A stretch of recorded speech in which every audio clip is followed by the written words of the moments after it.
அஸ்ஸலாமு அலைக்கும் வரஹ்மத்துல்லாஹி வபரகாத்துஹு. தஜ்ஜால் ஏன் தஜ்ஜாலை சொல்லுதோம்? அவன் பூமியில் வேகமாக பெரும்பாலான பகுதிகளை சுற்றி வருவானாம். அதனால் தஜ்ஜால்னு சொல்லப்படுதுன்னு நவவி இமாம் சொல்கிறாங்க. அதுக்கடுத்து மக்களை ஏமாற்றி குழப்பி உண்மையை மறைச்சி தவறாக காட்டுவானாம்.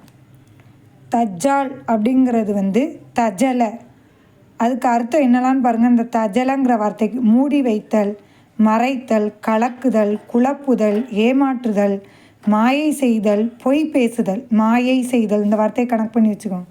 இந்த மாதிரிலாம் இந்த தஜலங்கிற வார்த்தை அர்த்தத்தை தருது, சரிங்களா? அப்போ தஜ்ஜால் அப்படிங்கிறது முபாலகா வசன், கிராமர் படித்தவங்களுக்கு தெரியும். அதிகமாக பொய் சொல்லும், ஏமாற்றி உண்மையை மறைக்கக்கூடிய ஒரு பெரிய மாயைக்காரன், அதாவது பொய்யன்னு அர்த்தம், சரிங்களா? அறிஞர்களுடைய கூற்று என்னன்னு கேட்டால், உண்மையை பொய்யால் மூடிடுவானா. அப்படி அந்த படுபாவி என்ன செய்வான் அப்படிங்கிறத பார்ப்போம். முஸ்லீம் கித்தாபில் 5629 ஹதீஸா சொல்லப்படுதுன்னா அதை எடுத்து பாருங்கள். செல்லில் உள்ளதை நீங்கள் எடுத்து பாருங்கள், உங்களுக்கு தெரியும். ஒரு கூட்டத்தார்ட்ட அவன் வருவானா. அப்போ அவன் யாரெல்லாம் நம்புகிறாங்களோ அவங்களுக்கு அவன் செய்வானா, வானத்துக்கு கட்டளையிடுவானா, மழை பொழியுமா, உடனே பூமிக்கு கட்டளையிடுவான், உடனே பயிர் புல்லாம் வளர்ந்து செழிக்கும், ஆடு மாடுலாம் ரொம்ப பெருசாக கொளுத்தாயிரும், பால் மாடுலாம் பார்த்தா ரொம்ப பருசாக இருக்கும். அதுக்கடுத்து ஒரு வெறிச்சோடி ஒரு பாலைவனத்துக்கு வருவான். அந்த பூமியை நோக்கி சொல்லுவான், உன்னுடைய பொக்கிஷங்களை நீ வெளிப்படுத்து அப்படின்னு கட்டளையிடுவான்.